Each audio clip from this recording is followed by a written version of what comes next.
பொங்கல் பண்டிகை நாளை கொண்டாடப்பட இருக்கக்கூடிய சூழ்நிலையில் தொடர்ச்சியாக ஒரு வாரம் விடுமுறை வெளியிடப்பட்டிருக்கிறது. இதன் காரணமாக போக்குவரத்து நெரிசல், ஜிஎஸ்டி சாலை முழுவதும் கடுமையான போக்குவரத்து நெரிசல் காணப்படுகிறது.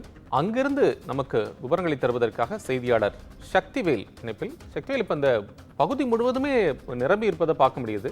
எவ்வளவு நேரம் ஆகுது அந்த இடத்தை கடந்து போறதுக்கு? நிச்சயமாக. வணக்கம் கோபால்.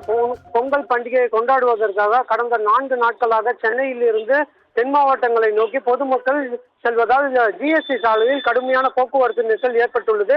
சென்னை புறநகர் பகுதியில் இருந்து தென் மாவட்டங்களை நோக்கி பொங்கல் பண்டிகை மற்றும் தொடர் விடுமுறையை கொண்டாடுவதற்காக கடந்த வெள்ளிக்கிழமை மாலை முதலே பொதுமக்கள் கார், வேன், இருசக்கர வாகனம், அரசு பேருந்து, தனியார் பேருந்துகள், ஆம்னி பேருந்துகளில் சாலை மார்க்கமாகவும் ரயில்கள் மூலமாகவும் பயணத்தை மேற்கொண்டு வருகின்றனர்.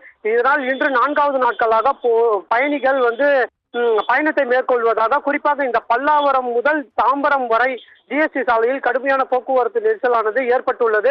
வாகனங்கள் ஒன்றின் பின் ஒன்றாக சாரையாக அணிவகுத்து வரக்கூடிய காட்சிகளை நம்மால் முழுமையாக பார்க்க முடிகிறது. கண்ணு கெட்டும் தூரம் வரை, அதாவது கடந்த 3-4 கிலோமீட்டர் தொலைவில், அதாவது இந்த ஜிஎஸ்டி சாலை என்பதே நீண்ட சாலையாகும். ஆகவே இந்த சாலையில் நீண்ட சாலையில் இருந்து வரக்கூடிய வாகனங்களை நம்மால் கண்ணு கெட்டும் தூரம் வரை பார்க்க முடிகிறது. மேலும் பயணிகள் குறிப்பாக மாலை நேரத்தில் தொடர்ச்சியாக நீண்ட தூர பயணத்தை மேற்கொண்டு வருகின்றனர். அதனாலவே இந்த ஜிஎஸ்டி சாலை குறுகிய சாலை என்பதால் இந்த கடுமையான போக்குவரத்து நெரிசல் ஏற்பட்டு வரக்கூடியது தெரிகிறது.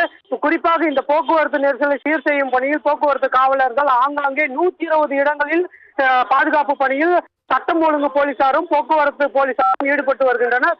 அதே போல தாம்பரம், பெருங்களத்தூர், வண்டலூர் பகுதிகளிலும் கடுமையான போக்குவரத்து நெரிசல் நிலவி வருகிறது. கோபால், நன்றி சக்திவேல். உங்கள் அண்மை விவரங்களுக்கு நன்றி.